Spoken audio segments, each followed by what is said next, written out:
here. Now, broadcasting from the underground command post, deep in the bowels of a hidden bunker, somewhere under the brick and steel of a nondescript building, we've once again made contact with our leader, Mark Levin.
Hello, America. Mark Levin here. Our number, 877-381-3811.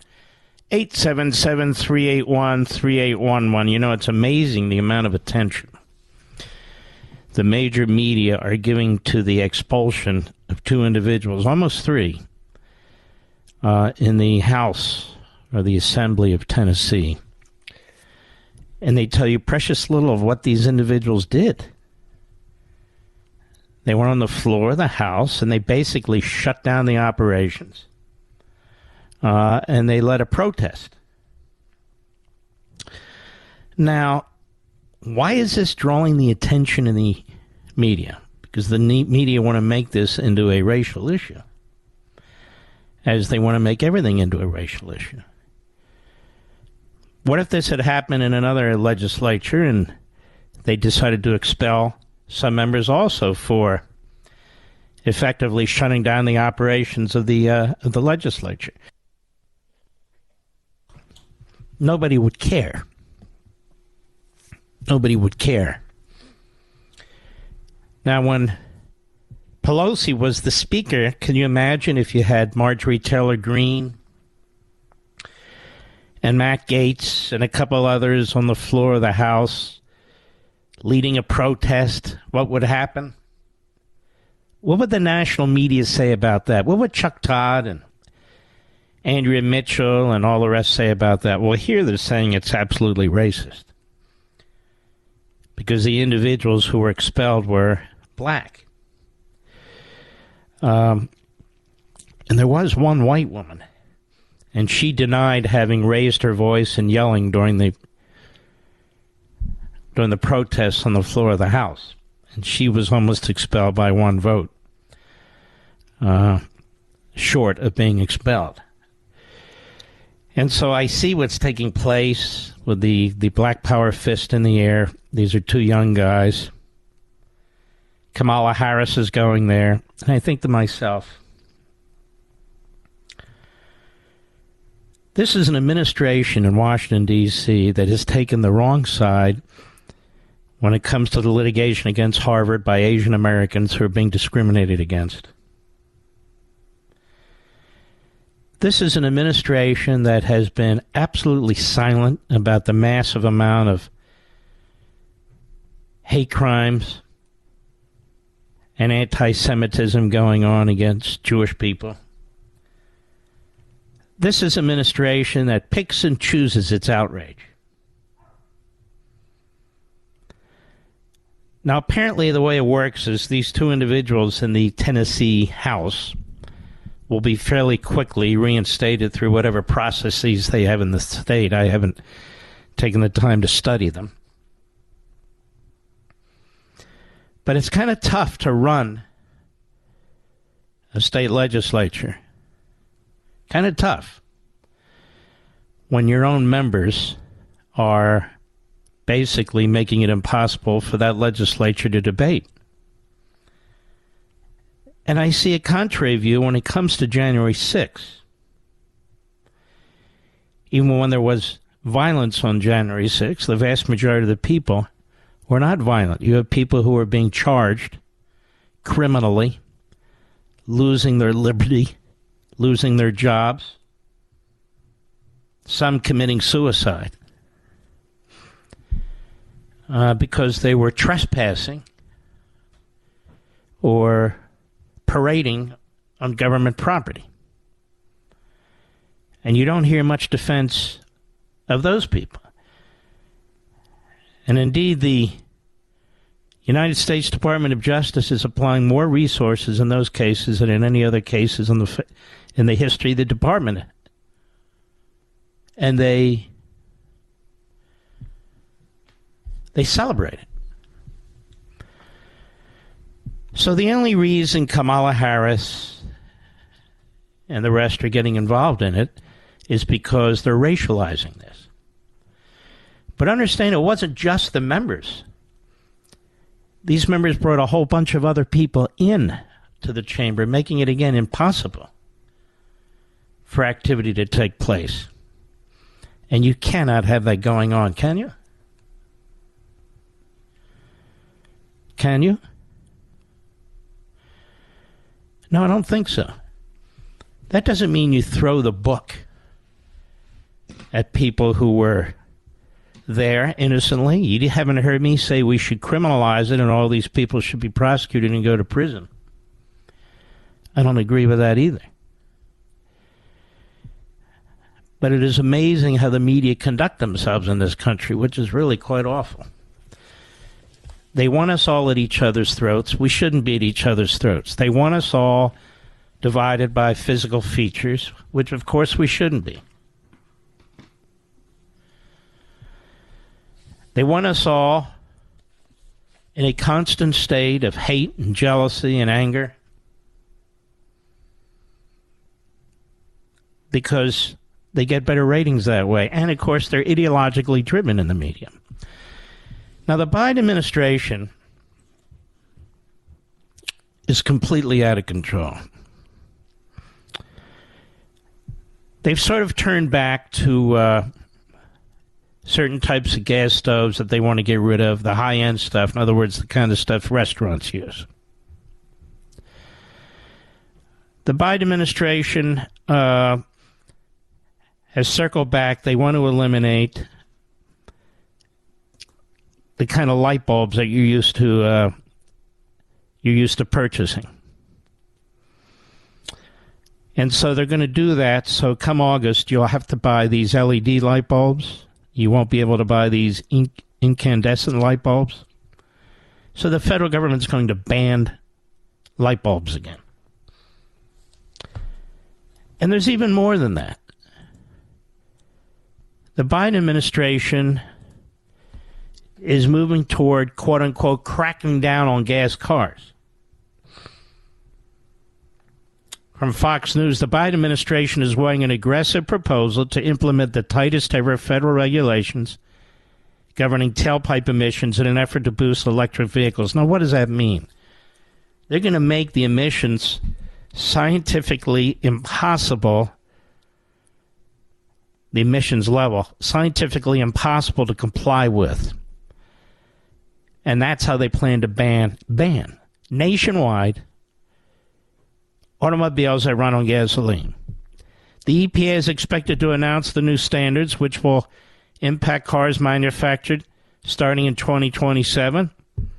Next week, during a ceremony in Detroit, Bloomberg reported, citing officials briefed on the proposal. In a statement, the EPA confirmed the standards are designed to incentivize consumers to purchase electric vehicles. So they want to force you to buy electric vehicles against your will. The electrical grid is not ready to handle all this. It's going to be an enormous inconvenience to you, and they don't care. All done by executive order. All done by executive order. The proposal expected next week is set to be introduced as the Biden administration continues its aggressive push for more Americans to switch to electric vehicles and to electrify home appliances in an effort to combat global warming. This whole thing is a massive ruse. It's going to destroy our economy, and it's going to do more than that. It's going to do more than that. Chase Bank CEO says Biden's EV push could imperil national security and benefit China. There's no question about it. We're dealing with very stupid people who are driven by ideology.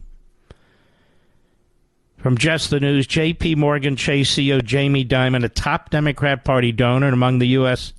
most powerful business leaders, is raising concerns about the Biden administration's electric vehicle push, saying such an agenda poses a national security risk.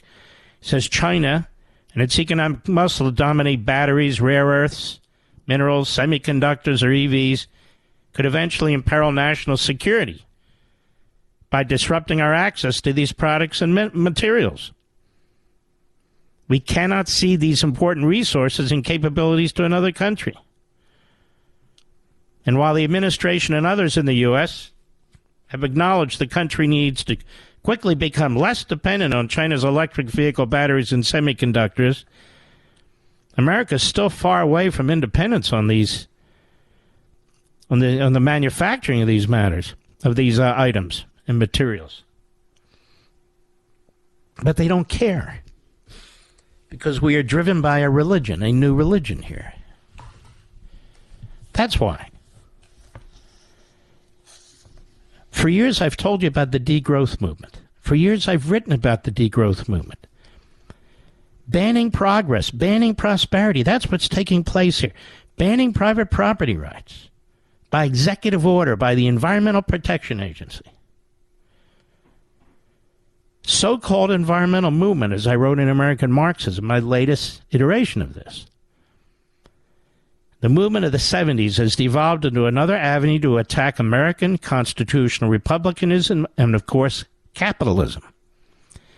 From clean air and clean water to global cooling, warming, climate change, the goal of many of the leading intellectuals behind this effort has been the introduction of Marxist thinking and objectives through the guise of environmentalism, as the Green New Deal, which promotes economic regression, radical egalitarianism, and autocratic rule.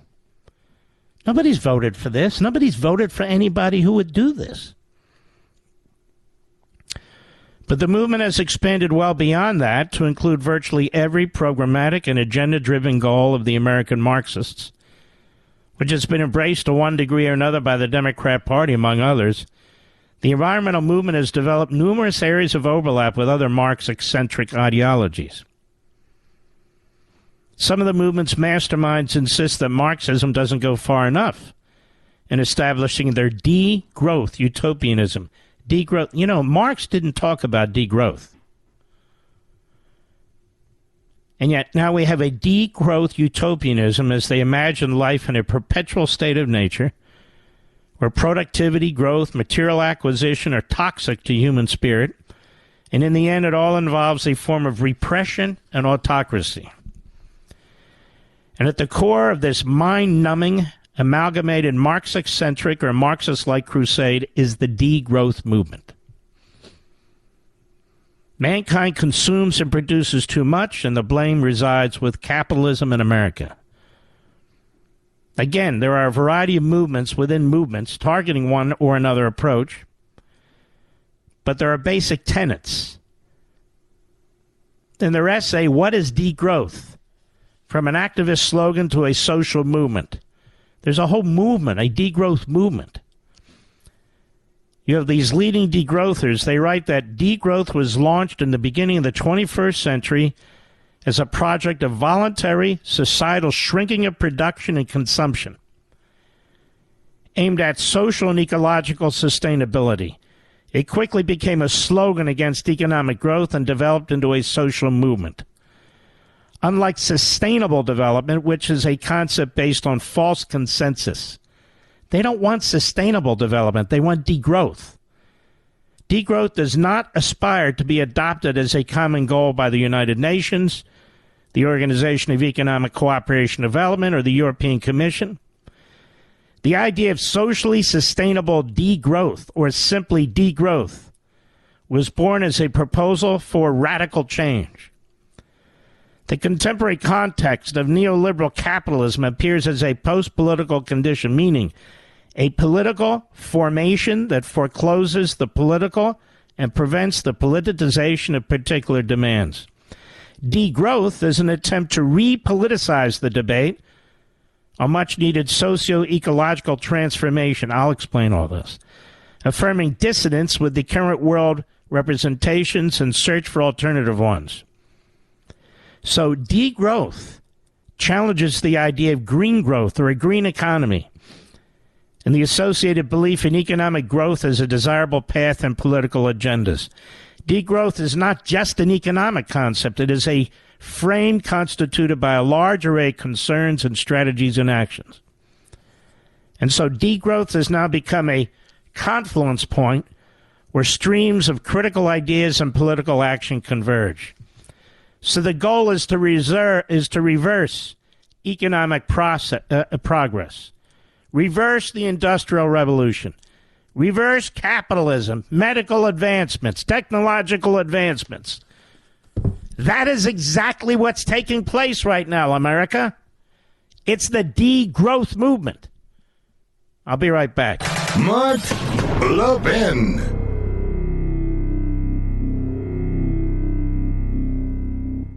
Let me ask you, what the heck is going on with the banks? These bank failures are absolutely nuts. How are we supposed to find sanity in this mess? And I was talking with Augusta Precious Metals, and they said tons of people are buying gold to protect their retirement savings right now. I think it's more important than ever to own gold. And guess what? If you have $100,000 plus saved for retirement, Augusta will actually pay you in pure gold to learn how gold IRAs can protect you. Reach out to Augusta Precious Metals today and get started with gold. If you're worried about the bank failures, this is something you can do for yourself. Just call 877-4-GOLD-IRA to learn how to protect your retirement and get your free gold coin. That's Augusta Precious Metals at 877-4-GOLD-IRA. Again, 877-4-GOLD-IRA. Consult your financial professionals before any investment and see risk disclosures at AugustaPreciousMetals.com.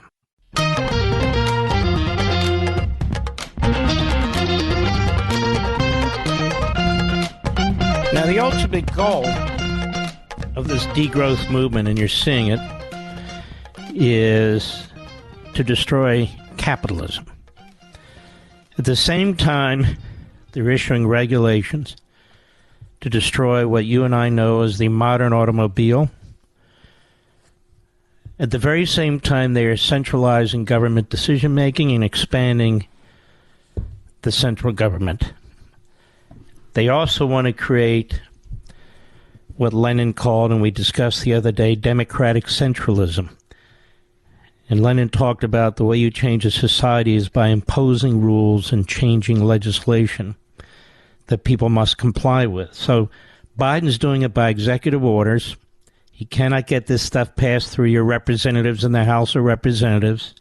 He does not care that you made decisions during the last election to slow down what he's doing. He doesn't care in the least, as he has his Corvette Stingray parked in his garage. I'll be right back. Let me ask you, what the heck is going on with the banks? These bank failures are absolutely nuts. How are we supposed to find sanity in this mess? And I was talking with Augusta Precious Metals, and they said tons of people are buying gold to protect their retirement savings right now. I think it's more important than ever to own gold. And guess what? If you have $100,000 plus saved for retirement, Augusta will actually pay you in pure gold to learn how gold IRAs can protect you. Reach out to Augusta Precious Metals today and get started with gold. If you're worried about the bank failures, this is something you can do for yourself. Just call 877-4-GOLD-IRA to learn how to protect your retirement and get your free gold coin. That's Augusta Precious Metals at 877-4-GOLD-IRA. Again, 877-4-GOLD-IRA. Consult your financial professionals before any investment and see risk disclosures at AugustaPreciousMetals.com. Mark Levin, a proud fanatic for the Constitution. Call him now at 877-381-3811. This is supposed to be a very limited federal government. And apparently you only have the right to choose when it comes to killing babies. I keep talking about the tyranny that we're living in right now. Any government that has the power to outlaw incandescent light bulbs, and apparently the Department of Energy has now warned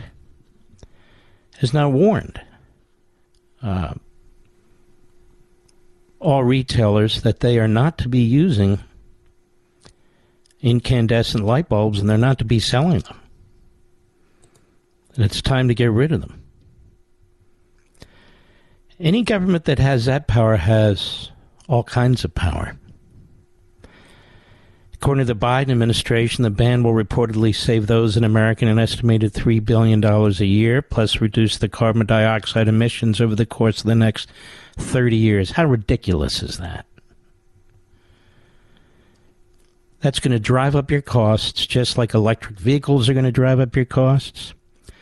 Your electricity bill is going to go through the roof when everything's on electricity. You're going to see brownouts and blackouts. They're going to take the failed model of California and impose it on the rest of the nation. You'll be able to go to Florida and Tennessee and Texas, but you won't be able to escape these things anymore. You won't be able to escape them anymore. It's appalling. Absolutely appalling. You have these agencies sitting around, EPA, Energy Department, so we're trying to figure out what to ban because they're driven by ideology. And once you have control over the climate, quote unquote, you have control over the air and the water and everything else, you have control over everything. That's why I'm telling you, I'm putting a marker down right now that one day you're going to be told how big your home can be, what kind of home you can live in, depending on the number of family members you have. You're going to be told not just that you have to drive electric vehicles, but how many vehicles you can own and how much you can drive each day or each week or each month. It's going to be rationed. They're going to ration it. Furthermore, in terms of homes, they're going to drive you into more and more dense areas, because the HUD department is taking over zoning for your communities. And many of you live in single-family homes. Those are going to be outlawed. Just a matter of time.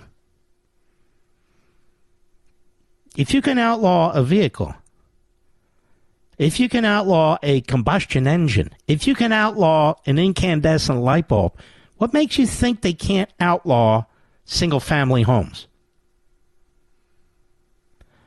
That's where they're going. And they're doing it through the back through the back door, through the administrative state, through regulations, through executive orders, because you'll never vote for this stuff. You'll never vote for it, but it doesn't matter whether you vote for it or not. They already have control over your HVAC systems, making them less and less efficient and more expensive. They have control over your dishwasher, your washing machine, your dryers. The federal government does. Virtually everything you use in your home and you use to construct your home, the federal government is regulating and controlling. It's even regulating and controlling the ponds that might be on your backyard, claiming they're navigable waters, so therefore they have the power to regulate them. That is, to regulate how you use your own property. But they're not ponds. They can be puddles. It doesn't matter. The definition is very broad and ambiguous. The goal, again, is to do what? Is to eliminate, to the extent they can, private property rights. You'll notice Biden and the Democrats not only never talk about private property rights, they never take steps to protect private property rights. They always talk about what you owe the government, that you don't pay your fair share. This is part and parcel of the whole thing. whether it's electric vehicles. I mean, we're going to be subsidizing the communist Chinese who seek to defeat us economically, geopolitically, militarily. 85% of all the material that we need for these batteries is controlled by the communist Chinese. By the communist Chinese. So every one of these moves that they make creates a precedent, empowers the central government, and empowers the police state. You shall remove those light bulbs from your retail store. You shall not sell them anymore. You shall not manufacture them. Wow. All in the name of clean air and clean water, and it has nothing to do with clean air and clean water. And that circle of liberty is shrinking and shrinking and shrinking some more. And what are people going to do this week and the next week? They're going to go out and they're going to hoard light bulbs like it's East Germany of old. Washington Post had a piece out the other day that Americans use more toilet paper than anybody else. I'm thinking, who sits around and thinks of this stuff? And so they talk about using bidets, Mr. Producer. Now, I'm not going to get into all the specifics about that and so forth, but toilet paper, light bulbs, automobiles, the reason they go after the automobile the most, and the most aggressively and first, because the automobile is essential to liberty. The automobile is about mobility. The automobile is about you being able to go where you want, when you want. It's freedom. That's what the automobile is all about. It's about freedom.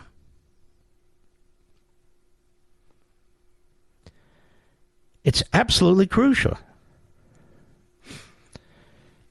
So the control of the automobile is about the control of your freedom.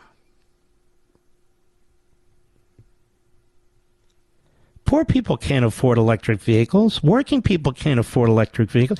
And the inconvenience is enormous. You don't just fill up your car like you do a gasoline. What do you take, 5 minutes and you leave? You got to plug it in and it has to charge. And there's not going to be enough electricity. There's not going to be enough electricity during the coldest months of the year and during the hottest months of the year. Hottest months of the year. Look at California. Everything's going to be on the electrical grid, but the electrical grid can't handle this. But they don't care. If you live in a big city, how do you plan to charge your vehicle? If you live in an apartment complex or a condo complex or a place where there's a lot of townhomes or row homes, how do you plan to charge your vehicle? Every home going to have a major charger? It's not like plugging in a radio. And by the way, let's talk about radios for a minute. Ford is the latest manufacturer that says the future production of cars will not include the AM platform, Mr. Producer. You saw that, right? BMW has said it. Others have said it. Because it interferes with something or other.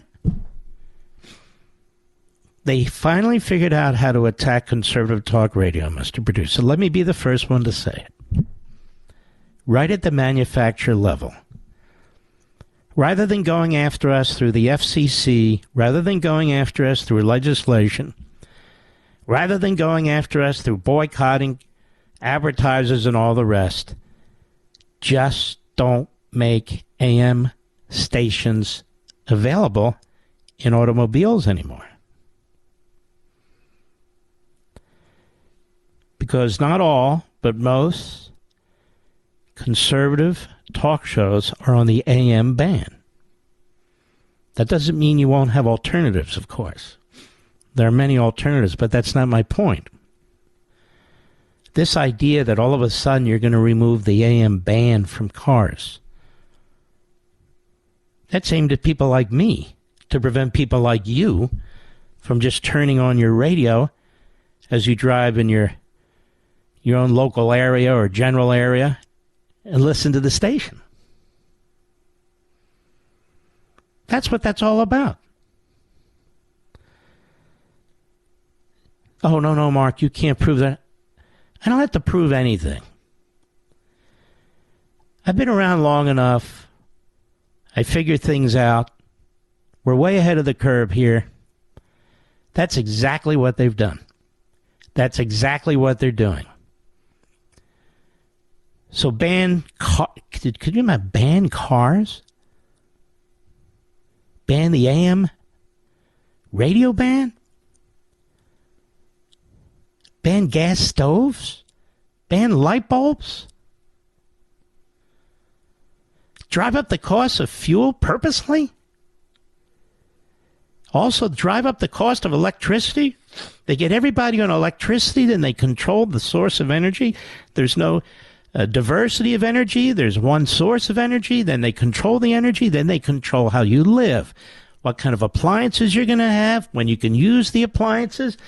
You know, they got these devices on the side of your home. They can determine how much electricity you're going to use. You can only use electricity on Tuesdays, Thursdays, and Saturdays. But excuse me, they've got it all figured out. And then in the name of the climate and so forth, this is how you're going to have to live. This is where you're going to have to live. In fact, we insist that you now take public transportation. You get a special ticket. You're on the A train. You're on the B train. You're on the C train. That's the way it is. That's the way it's going to be. Damn it, I tell you, I know what I'm talking about. And it's really pathetic. I'll be right back. Mark Levin.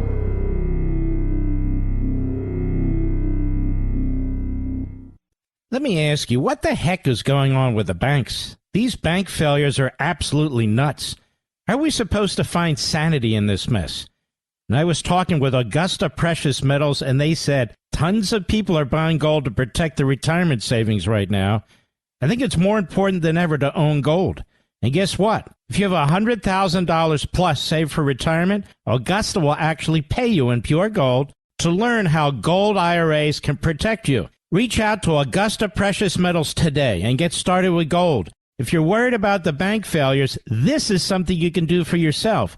Just call 877-4-GOLD-IRA to learn how to protect your retirement and get your free gold coin. That's Augusta Precious Metals at 877-4-GOLD-IRA. Again, 877-4-GOLD-IRA. Consult your financial professionals before any investment and see risk disclosures at AugustaPreciousMetals.com.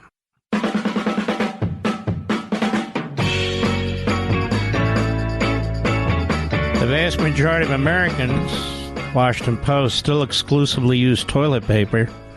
For many, the bidet remains a fusty porcelain basin vaguely associated with the French. But the technology has evolved. Multi-billion-dollar incumbents like Toto, as well as newcomers, have stormed the U.S. market. Bidets that promise to work with almost any toilet are now within reach of every American.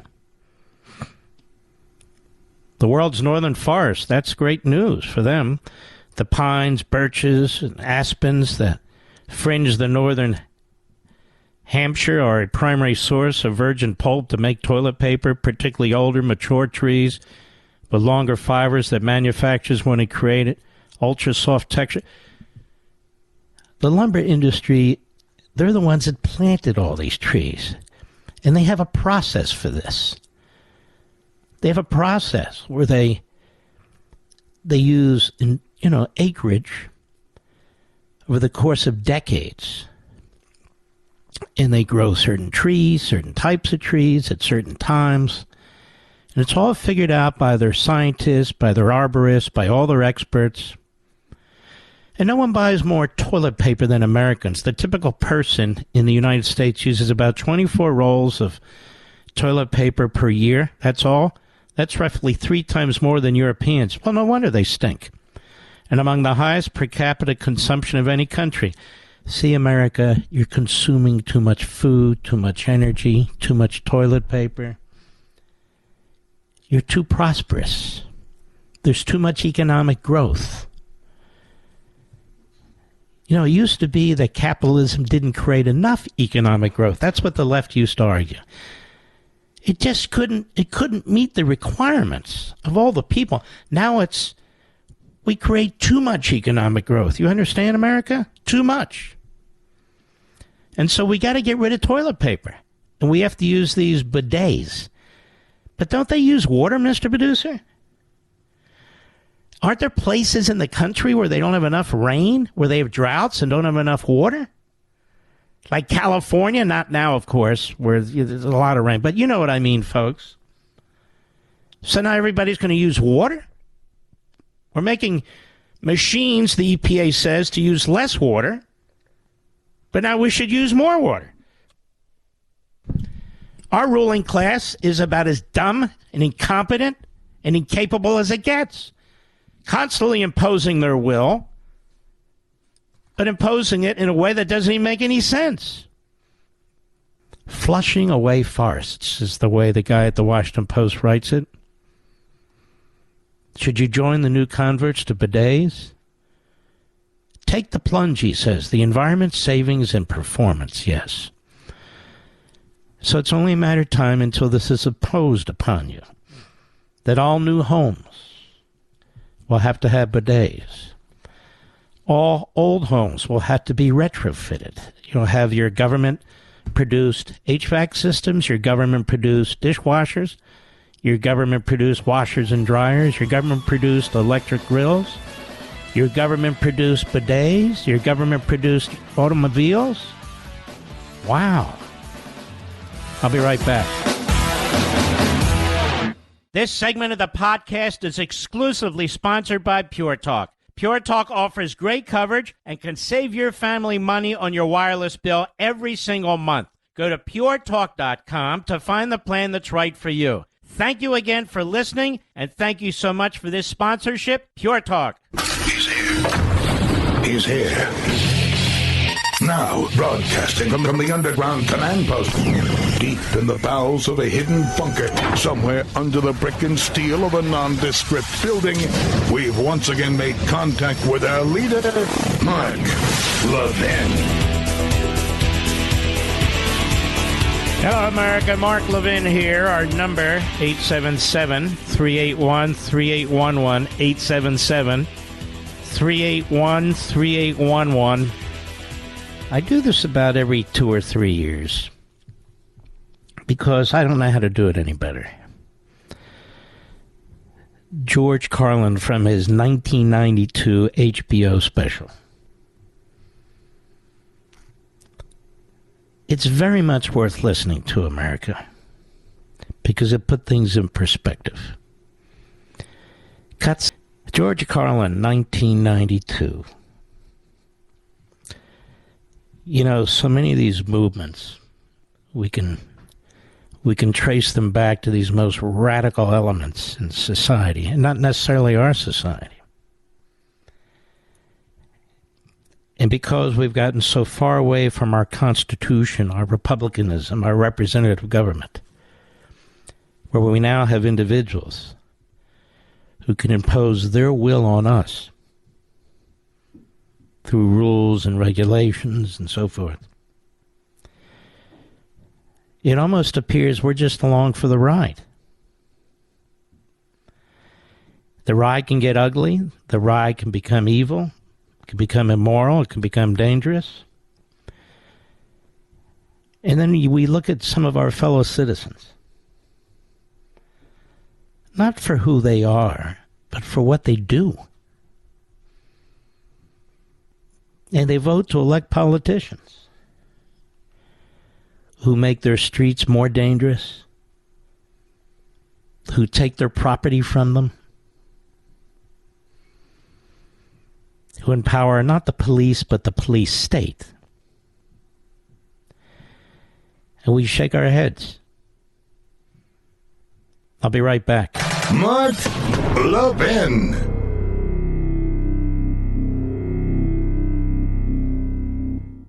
Don't fall for the free phone deals from Verizon, AT&T, or T-Mobile, folks. Just another trick to lock you into a long-term contract that's going to cost you a fortune every single month. Instead, get a brand new iPhone 12 from Pure Talk for just $12 a month at 0% interest, no contract. Cancel or leave anytime. Get a new iPhone, ultra-fast 5G service, and cut your cell phone bill in half. That's why I'm a Pure Talk customer. That's why you should be, too. You can switch right now at puretalk.com in as little as 10 minutes. Choose from a variety of unlimited talk and text plans starting at $30 a month with plenty of high-speed data, all backed by a 100% money-back guarantee. Go to puretalk.com, enter promo code Levin Podcast, Levin Podcast, and you'll save 50% off your first month. An iPhone 12 for $12 a month and save on your monthly bill. PureTalk.com, promo code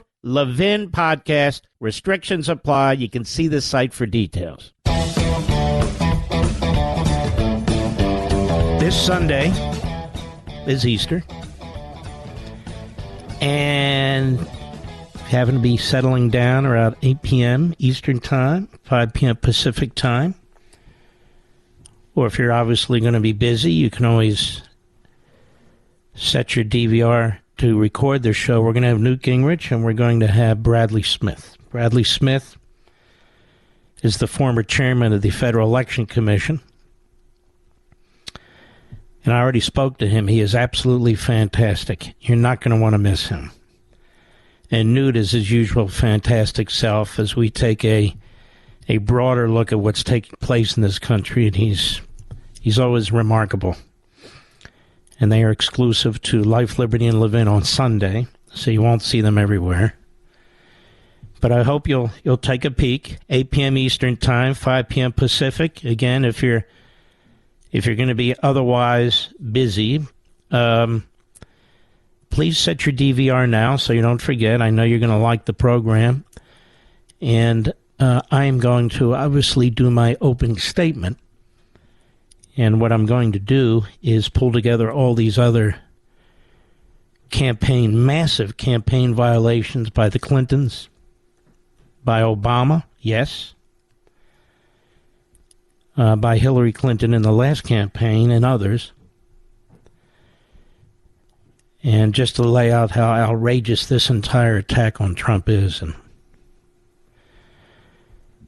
you know, I'm a big DeSantis fan, too. And he was at a press conference today, and they brought up Trump's indictment. Here's what he said in part. Cut 14, go. It's affected me in the sense that it's reinforced this problem we have in our country where we have the political left weaponizing the rule of law, actually abandoning the rule of law by weaponizing it and using it against people they don't like. And that needs to stop in this country. And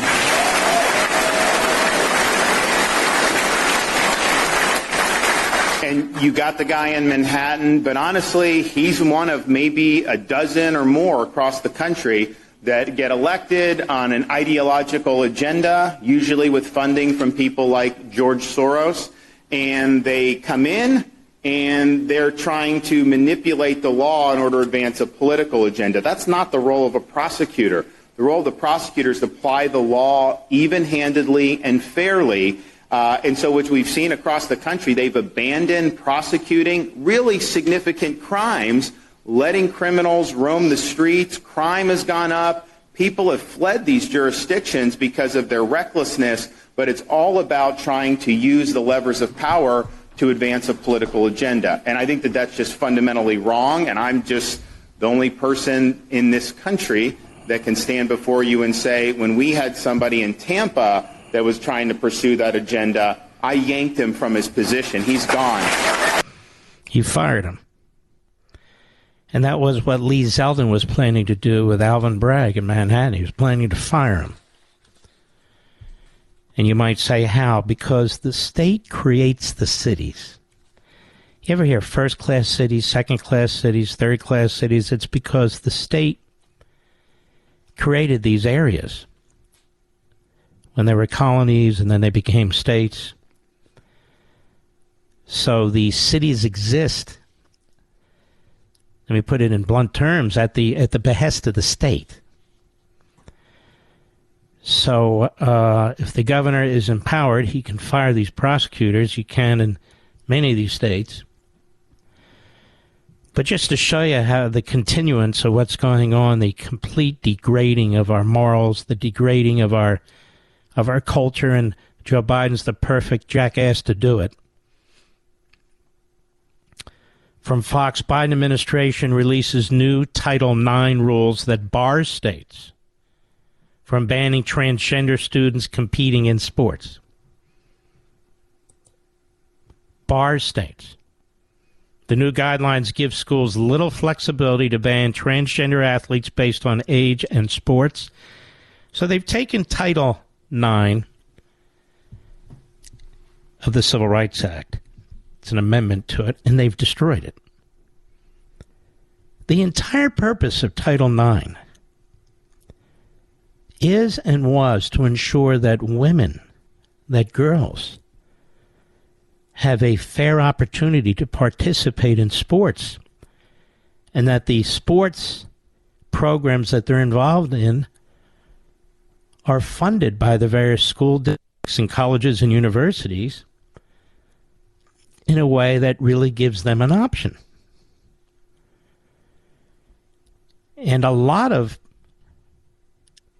college, but certainly professional athletes come out of this system.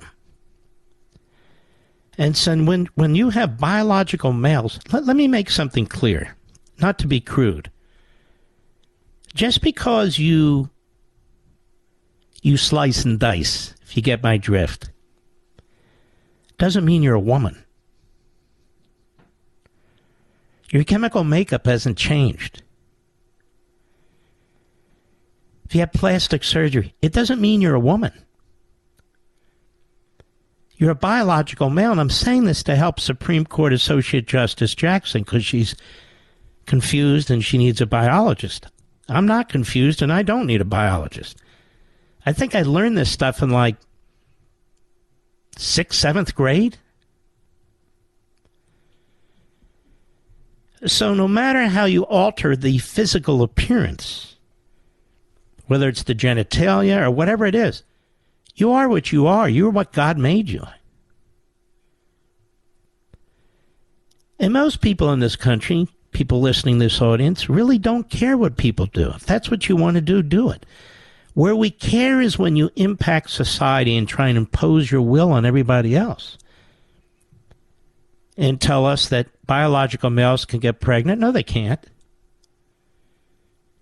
That we need to regress.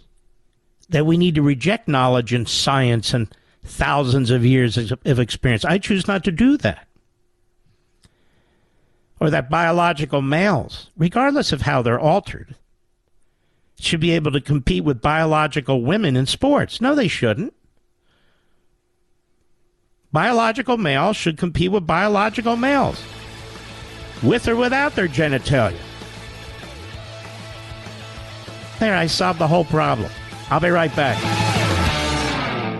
Don't fall for the free phone deals from Verizon, AT&T, or T-Mobile, folks. Just another trick to lock you into a long-term contract that's going to cost you a fortune every single month. Instead, get a brand new iPhone 12 from Pure Talk for just $12 a month at 0% interest, no contract. Cancel or leave anytime. Get a new iPhone, ultra-fast 5G service, and cut your cell phone bill in half. That's why I'm a Pure Talk customer. That's why you should be, too. You can switch right now at puretalk.com in as little as 10 minutes. Choose from a variety of unlimited talk and text plans starting at $30 a month with plenty of high-speed data, all backed by a 100% money-back guarantee. Go to puretalk.com, enter promo code Levin Podcast, Levin Podcast, and you'll save 50% off your first month. An iPhone 12 for $12 a month and save on your monthly bill. puretalk.com, promo code Levin Podcast. Restrictions apply. You can see the site for details. Mark Levin, the thunder on the right. Call in now, 877-381-3811. You know, they say abortion is the issue that's swaying so many women to vote Democrat, and you know, it's amazing to me. You women who have daughters and granddaughters, wouldn't this issue of Title IX sway you more than abortion? First of all, the Republicans have got to learn how to explain this issue. The Democrats are not for Roe versus Wade, which limited abortion, which allowed states to outlaw abortion in the final 3 months, in addition, in many cases, in the last 6 months, or to regulate it. When the Democrats had a chance to vote on the abortion issue, they didn't vote to codify Roe v. Wade. They didn't vote on Roe v. Wade at all.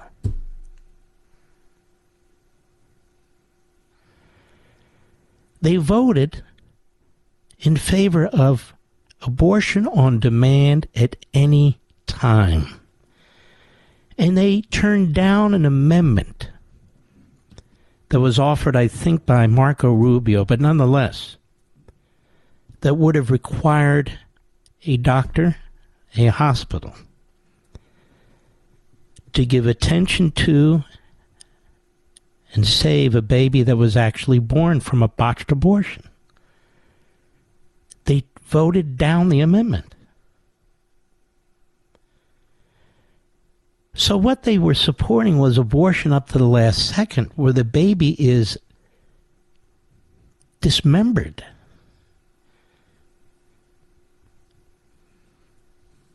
Where a syringe, a massive syringe, is stuck into the soft part of the top of the head of the baby to suck the brains out. That's not Roe versus Wade, that's Mengele. That's Mengele. Are the Republicans incapable of explaining this? That's number one. Number two, the Biden administration has just destroyed around 50 years of progress in women's sports. They've destroyed it. They've destroyed it. Now, you women out there who have daughters and granddaughters, does that not concern you? This was viewed as a civil right for half a century. And this amendment was passed with bipartisan support, a lot of fanfare, that women should have a fair shot at sports and athletics too. They've just destroyed it with executive orders. So some states exercising their federalism, their 10th Amendment authority, have said, well, we're not going to follow that here. And Joe Biden says, oh, yes, you are. The Biden administration released yesterday new Title IX rules. Title IX, that's the rule, that bars schools that receive federal funding from enforcing policies that ban biological males from playing girls' sports. Every public school in America gets federal dollars. Every college in America gets federal dollars except for Hillsdale. This is how they impose their will. It's quite Leninist. This is how they impose their will, whether it's automobiles and light bulbs or gas stoves or whatever it is. This is how they do it. The U.S. Department of Education proposed to amend Title IX in order to set out a standard that would, quote, govern a recipient's adoption or application of sex-related criteria that would limit or deny a student's eligibility to participate on a male or female athletic team consistent with their gender identity. Not their gender biology, their identity. The proposed regulation also would provide needed clarity on how schools can ensure that students have equal opportunity to participate on male and female athletic teams as required by Title IX. That's not required by Title IX, by the actual text of Title IX. This wasn't even in anybody's mind when this was being written and voted on. The proposed rule would establish that policies violate Title IX when they categorically ban transgender students from participating on sports teams consistent with their gender identity, just because of who they are, quote unquote. So they've taken a law to promote women's sports and women in sports and athletics. And without actually amending the law, without actually passing a statute, they've rewritten it. So it destroys women's sports. See, back in the 70s, we could define what a woman is. Today, we can't. We lost our way.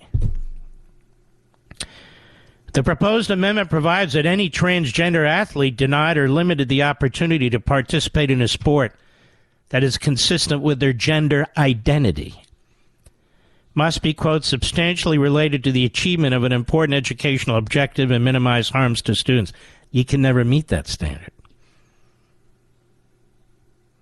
The Secretary of Education said every student should be able to have the full experience of attending school in America, including participating in athletics free from discrimination.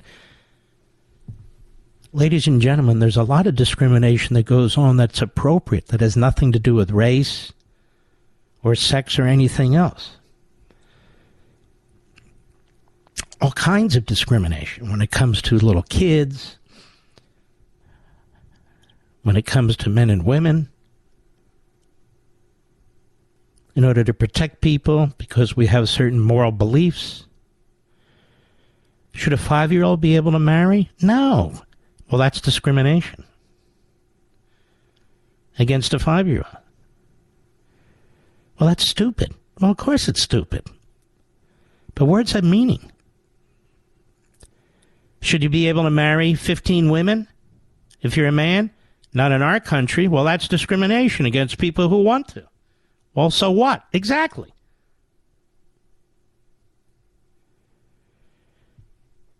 What about if I want to paint my house pink in the middle of a development? Is that okay? No, there's zoning rules. Well, that's discrimination, but that's okay. There's certain discrimination that can be banned and certain discrimination that shouldn't be banned.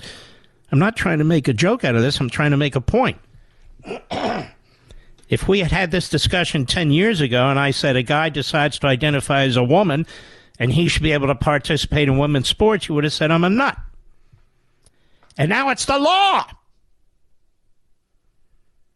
By Biden's hand, executive order. It's the law. All of a sudden, it's the law. And you women out there who have daughters and granddaughters should be furious about what's taking place. But I'm not hearing you. I'm not hearing you. Instead, you're buying this line on abortion that the Democrats support Roe v. Wade. Their position isn't Roe v. Wade. Their position is more consistent with Mengele. That's right, I said it.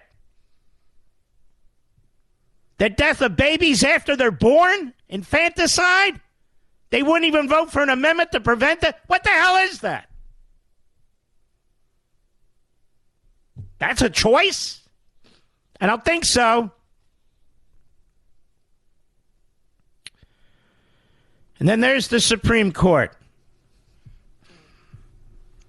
9 of them. The Biden administration's move comes after the Supreme Court ruling yesterday that a 12-year-old transgender West Virginia girl, 12 years old, can compete on her middle school's girls' sports teams amid a lawsuit over a ban. So obviously it's a biological boy.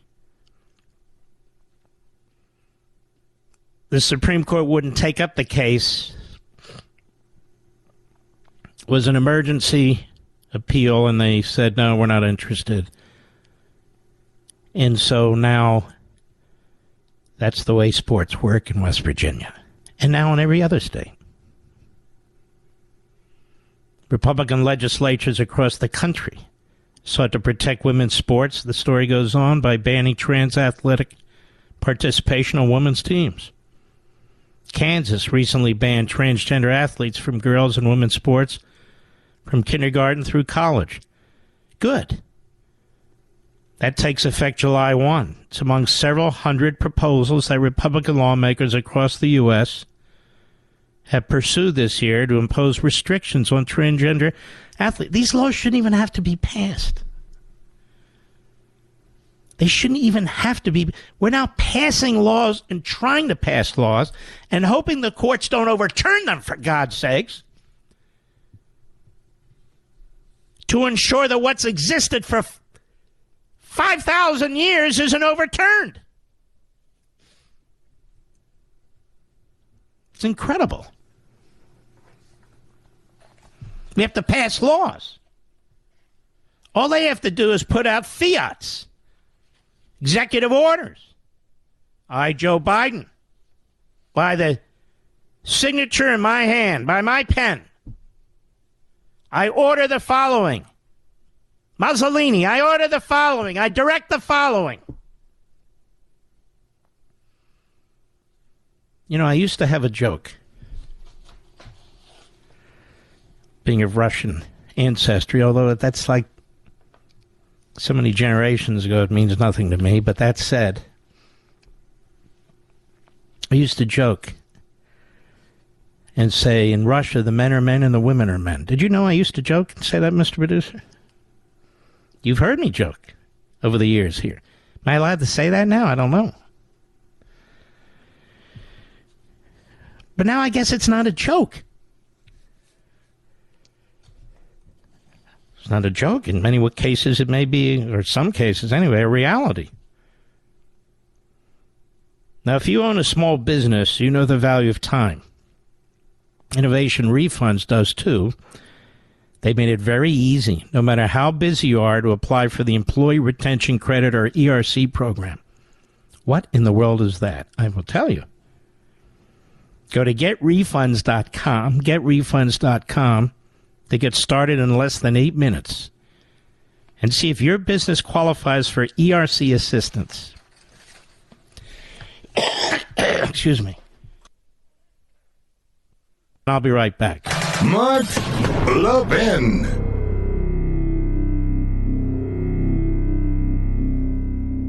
Don't fall for the free phone deals from Verizon, AT&T, or T-Mobile, folks. Just another trick to lock you into a long-term contract that's going to cost you a fortune every single month. Instead, get a brand new iPhone 12 from Pure Talk for just $12 a month at 0% interest, no contract. Cancel or leave anytime. Get a new iPhone, ultra-fast 5G service, and cut your cell phone bill in half. That's why I'm a Pure Talk customer. That's why you should be too. You can switch right now at puretalk.com in as little as 10 minutes. Choose from a variety of unlimited talk and text plans starting at $30 a month with plenty of high-speed data, all backed by a 100% money-back guarantee. Go to puretalk.com, enter promo code Levin Podcast, Levin Podcast, and you'll save 50% off your first month. An iPhone 12 for $12 a month, and save on your monthly bill. puretalk.com, promo code Levin Podcast. Restrictions apply. You can see the site for details.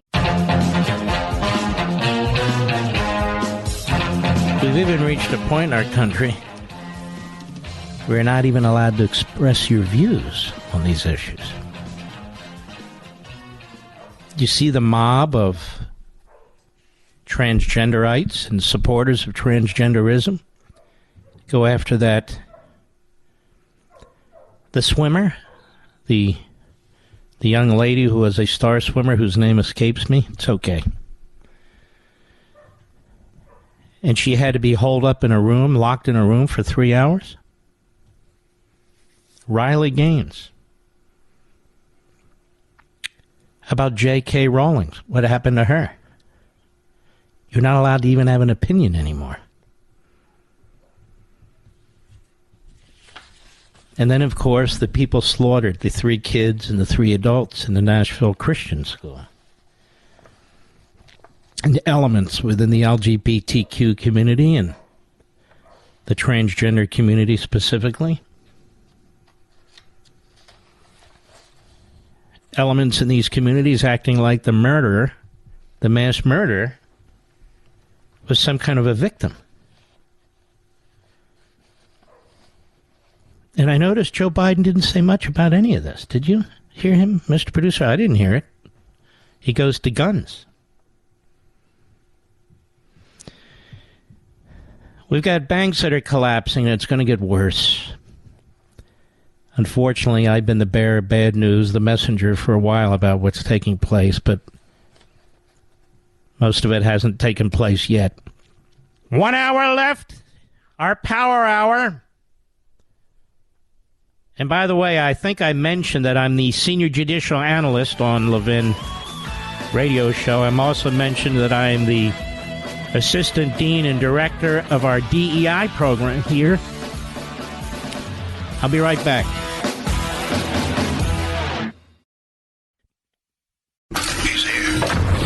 He's here. Now, broadcasting from the underground command post, deep in the bowels of a hidden bunker, somewhere under the brick and steel of a nondescript building, we've once again made contact with our leader, Mark Levin. Hello, America. Mark Levin here. Our number, 877-381-3811, 877-381-3811. During the break, because you could tell I was losing my voice, my wonderful wife Julie brought me, because it's the holidays for us, Passover, some matzo ball soup, Mr. Producer. Have you ever had that? You know, it's a chicken broth, and it's got the matzo balls. It really is good. So that helped out. Plus, I had a little bit of horseradish on a little piece of matzo. Horseradish, that'll clear out your sinuses very quickly. Cause you to cry, too. So that was the medicine that I took during the break. Should last a little while. I don't know about the whole hour, but I'll be here. Oh. Last evening I mentioned this guy, former Senator Roy Blunt. And I wanted to expand on this because I don't think I addressed it as fully as I had wanted to. He's the former senator. He was in the Republican leadership for many years. He was in the House, and then he came over to the Senate. He comes out of Missouri. He's represented Missouri for a very, very long time. He's part of the swamp. And you never heard much about him because he just helped manage the decline of America, as so many Republicans, particularly in the Senate, do. So Tim Meads at the Daily Wire, ex-GOP senator, offers case study in how the swamp works. And Tim says, readers might remember ex-GOP Senator Roy Blunt of Missouri. His parting gift to the nation was to completely kneecap the incoming Republican-controlled House, as he voted to approve Joe Biden's $1.7 trillion omnibus bill last December. He's not the only one of these guys who retired and did exactly that. Well, Blunt is back and is providing all Americans with a perfect case study of how the swamp works. After not seeking re-election in 2022, he's now joining a lobbying firm connected to his former chief of staff and his own son. On Wednesday of this week, Hush Blackwell Strategies announced that Blunt joined the team, quote, where he will launch and lead our new leadership strategies advisory services, unquote. Per the Hill newspaper, Blunt will be advising clients and is barred from registering as a lobbyist for 2 years after leaving Congress. Yet Blunt told Politico that he doesn't ever anticipating registering as a lobbyist, even when he becomes eligible to do so. Perhaps that's because if he registers as a lobbyist, as opposed to being an advisor, then he would have to reveal who his clients are. Of course, Blunt took pride in his bipartisanship and spent his time as a senator under Biden working with Democrats to advance infrastructure spending, codifying same-sex marriage, passing the Electoral Reform Act, and more. Conservative base be damned, he was all too eager to link arms with the Democrats on many crucial decisions. And now, after being in D.C. for decades, he's decided to cash in on that experience and start selling his advice. Quote, "I've been giving advice for free for a long time," he told Politico, and generally people have been willing to take it. And it worked out pretty well. The media outlet added that in his new role, quote, "Blunt will concentrate on offering advice on how to navigate both state and local government," unquote. So if you want to have a long and prosperous career in Washington, it appears to work like this. You spend your career, especially the last couple of years where you don't have to worry about re-election, voting for bills that advance the agenda of the establishment of the Democrat and Republican Party while managing the slow decline of the nation. And during that time, you make the right connections, you don't rock the boat too much, and then you have your former staffers and even your flesh and blood prop up a lobbying firm where a cushy job awaits you after retirement.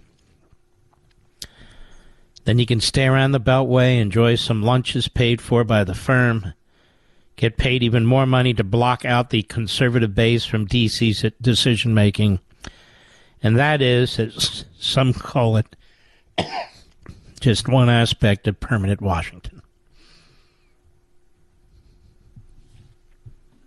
Pretty well put, I think. And he wasn't alone. You had others who retired, too. But among those who voted for that massive catastrophe, the $1.7 trillion that helped cause inflation, and of course was a climate change bill for all intents and purposes, Richard Shelby, who retired,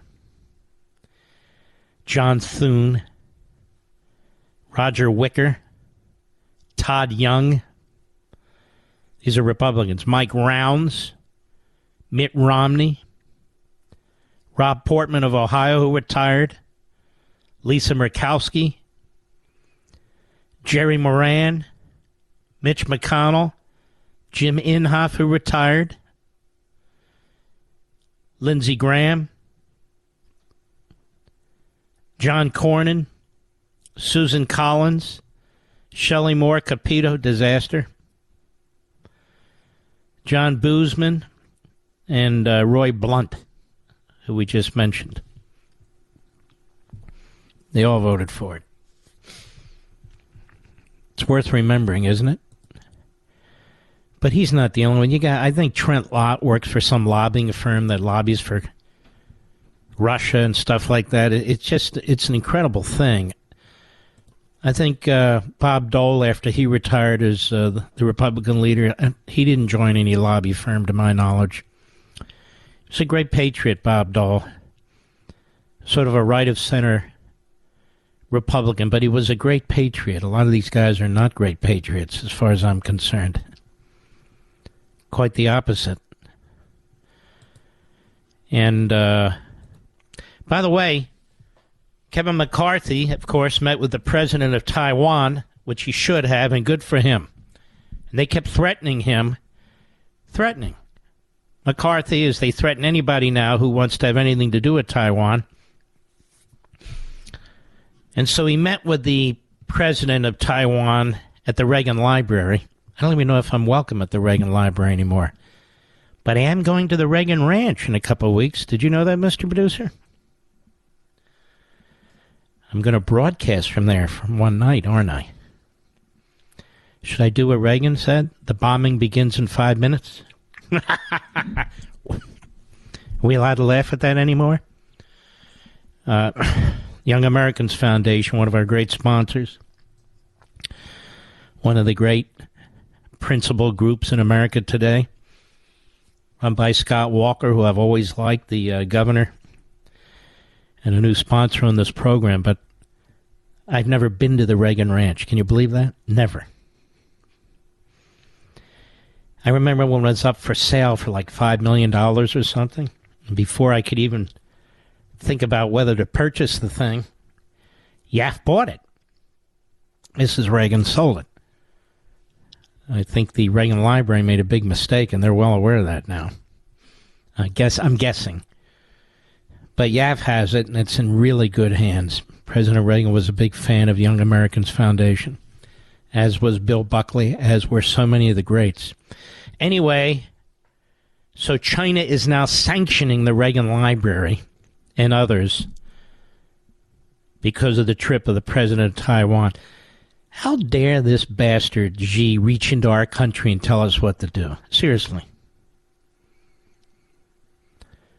China retaliated for the U.S. House Speaker's meeting with the Taiwanese president by announcing sanctions today against the Ronald Reagan Presidential Library and other organizations. Republican House Speaker Kevin McCarthy held talks Wednesday with President Xi Ing-wen, at the Reagan Library in Simi Valley, California, in defiance of Chinese warnings. Don't you like the way AP writes it as if they're writing for the Communist Chinese?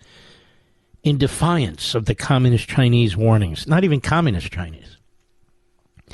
Gives an S what their warnings are. McCarthy joined a growing series of foreign legislators who have met Xiao in a show of support for Taiwan in the face of Chinese intimidation. So what is it exactly they're going to do to the Reagan Library, like they give a crap? The sanctioning the Reagan Library. What does that mean, Mr. Producer? That Xi won't come to the library? Ooh. Seriously, what does it mean? We are sanctioning the Reagan Library. Good for you, you schmuck. Might as well sanction me and all my listeners, you jerk. I'll be right back. Mark Levin.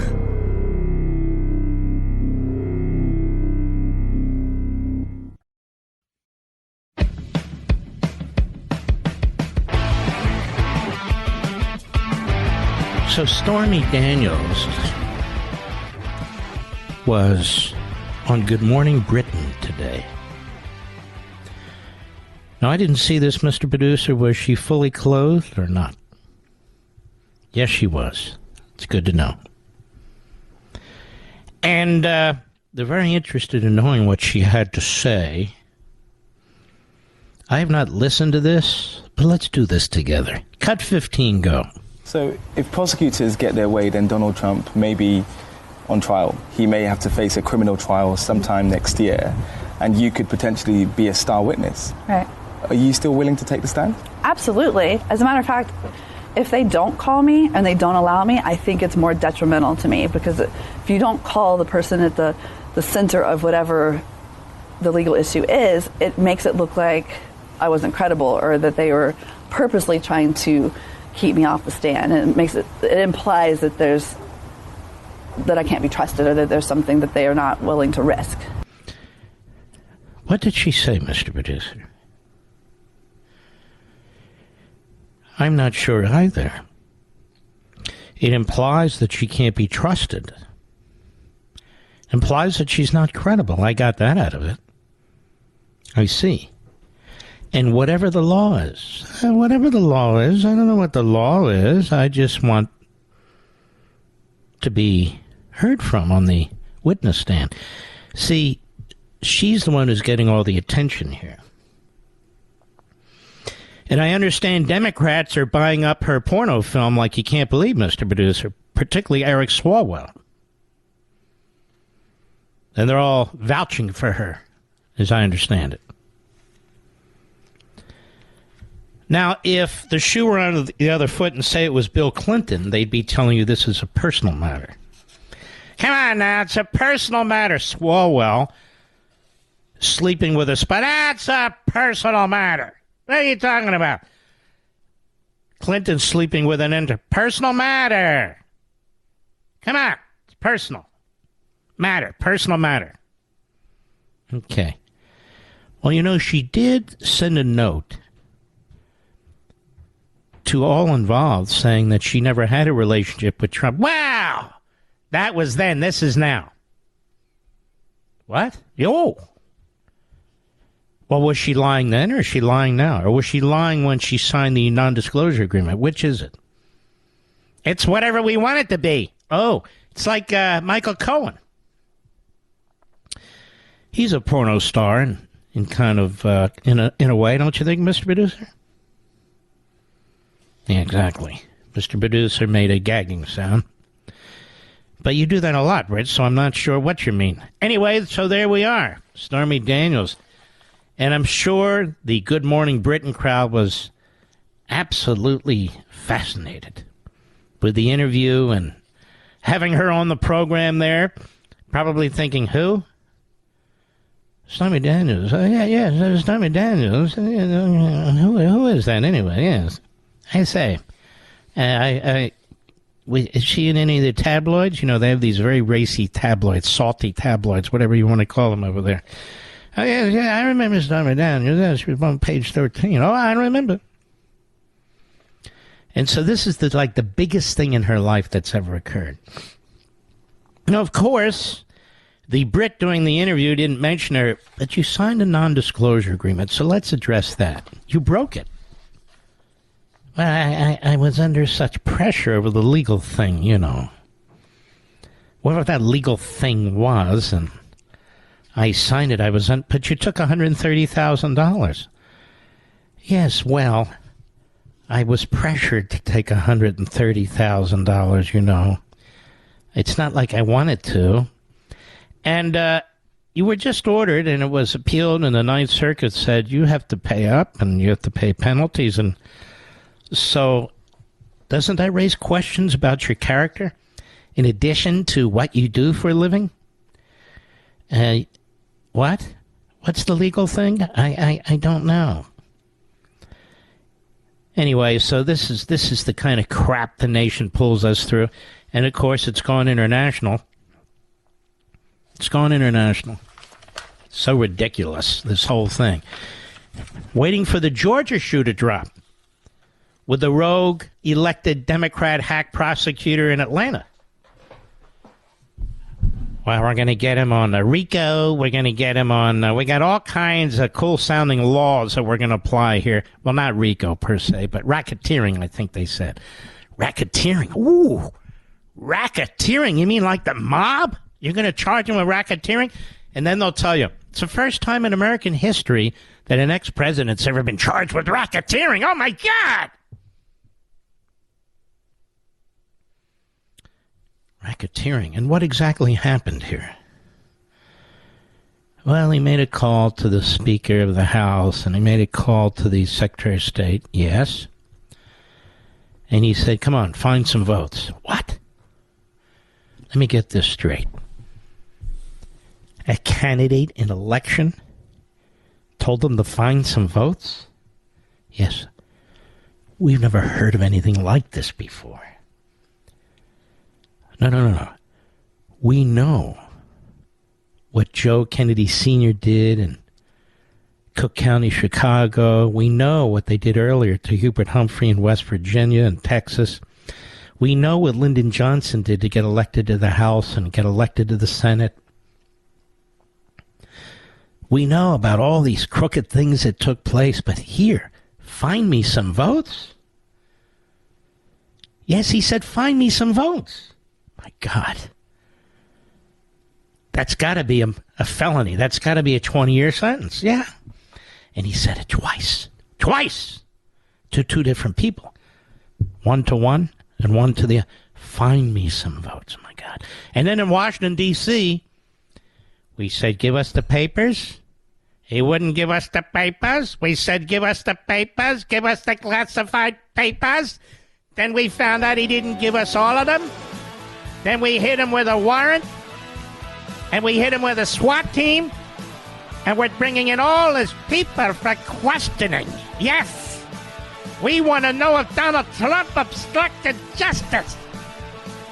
I'll be right back.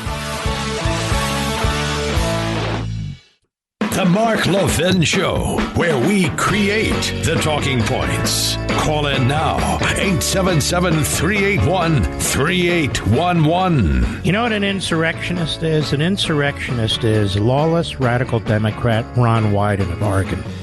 He never has to fear losing an election because it's essentially a one-party state thanks to Portland. Portland rules the damn state. It's a beautiful state, with wonderful people, but Portland is a hellhole now. Wasn't always, but it is now. And so Ron Wyden is the senator from Portland, basically. And a judge in Texas ruled that the abortion pill cannot be used as part of Medicaid and so forth. It needs to be put on hold because the approval process by the FDA wasn't proper. And there's issues about the health and so forth and so on. So Ron Wyden puts out a statement and says that Joe Biden should ignore the judge. That's what an insurrectionist does. These people are lawless. They are rogue. They are power hungry. They're part of a death cult. That's right. They're part of a death cult. Not their own. They're so worried about their own asses. Don't worry. They get hair plugs and they wear makeup and they get facelifts and their teeth are whitened, because they're, in the end, as Rush used to say, they're basically ugly people who are desperate to go to Hollywood. I think he put it a little nicer, but you get my point. And Ron Wyden is among the most bizarro looking of the bunch. The guy's like 12 feet tall. Did you know that, Mr. Producer? He's real. He looks like he's a weird dude in many respects. But he just put out a statement for Biden to ignore a judge. And that's the way it's going to be, I guess. I don't know. The lawlessness in this country is unbelievable. What do you want me to do? I got to find the damn thing. Of course. And we love Augusta, and they have a real important real important opportunity for you folks. The Disney Corporation is run by this clown, Michael Iger, who's a left-wing Democrat. He's never really created anything himself. He's been a big-time corporate bureaucrat out of Los Angeles. And he ran Disney for a while, then he left, then he came back. They're slashing employees. They've raised the price to unaffordable levels for the average family. The average family can't afford to go to a Disney park. Then you get into the Disney park after paying the confiscatory amount to get a Disney pass for you, your wife or husband, then the kids, maybe a friend came along. A friend of ours recently went to Disney, his wife and 3 kids. Cost him $12,000 for the week, Mr. Producer. $12,000. This is for room. This is for food. I mean, it's for basic stuff. Once you finally get into the park, if you want to get something to eat, the prices are really outrageous. The food is average. The prices are outrageous. And then maybe if you're lucky, you can get on 2 or 3 rides. They've run it into the ground. They've run it into the ground. Then you got the woke going on, the woke characters.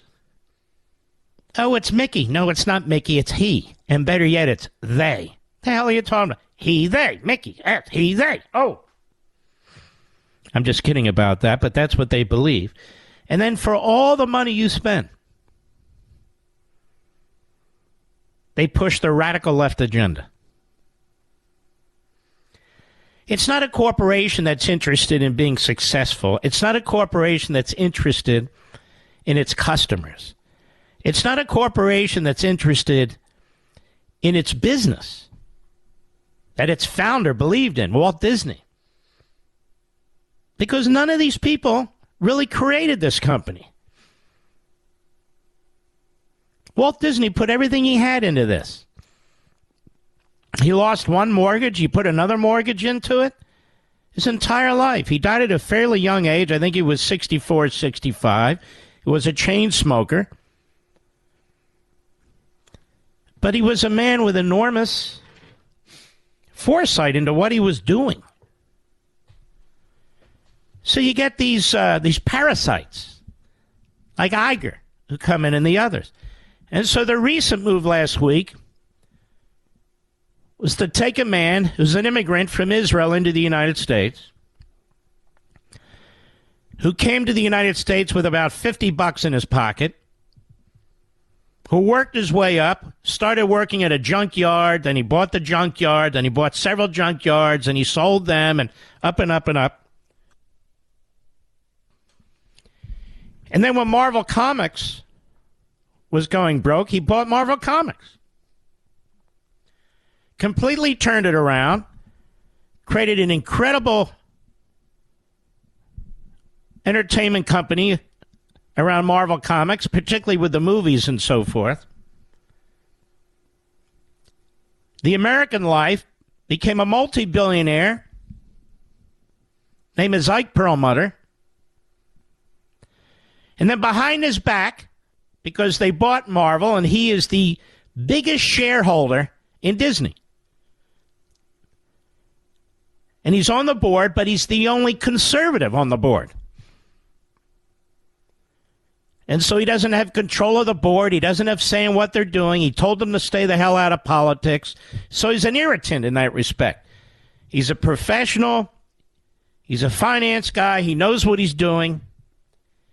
He's an entrepreneur. One of the few that actually sit on that damn board. And what did they do, Mr. Producer?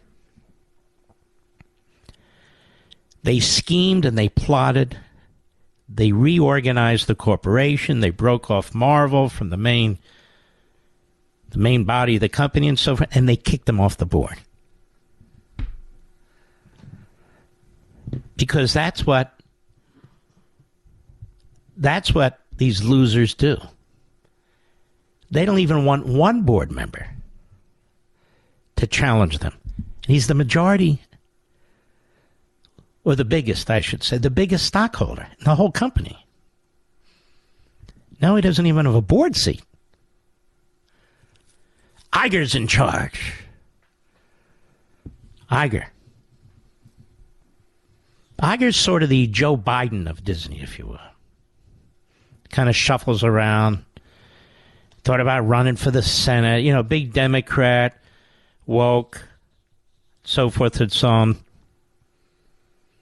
Going to save the company. No, he's not. Company is going to go through hell for a while, like so many are. He'll still vote Democrat, push the radical kook agenda, chase off his customers with the confiscatory prices, the 25-pound pretzels that they charge you an arm and a leg for, and the phony big turkey legs and all the rest of it. We used to love going to Disney. My family and I would go. The Hannity family and us, all of us would go. Phil Boyce, programmer, his family would go. That's when ABC owned it. Our friend Don, I know his daughter's worked there, and this has nothing to do with him and so forth, but he's a great guy. It was great. Now it's all nuts. I'll be right back. Mark Levin.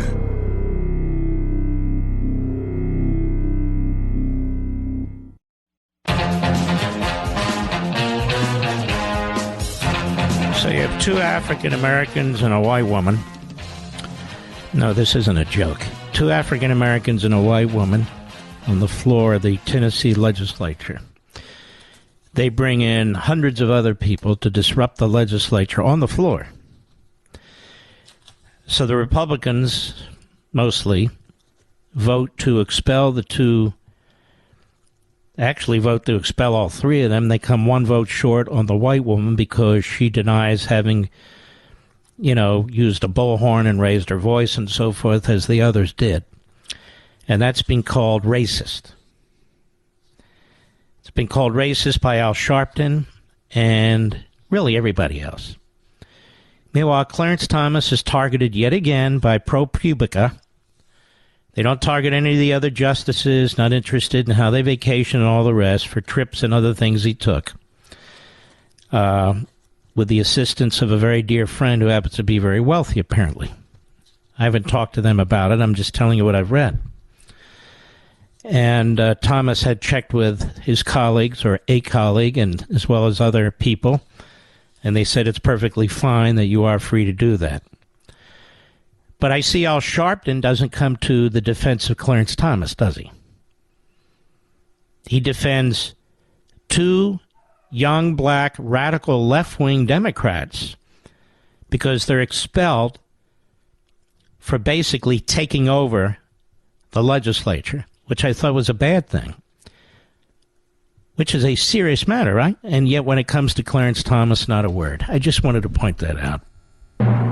We go to America every Friday in honor of you. Here we go.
Easter, everybody, and happy Pesach Don't forget Life, Liberty, and Levin, a really big show, Sunday, 8 p.m. Eastern, 5 p.m. Pacific. You can DVR it.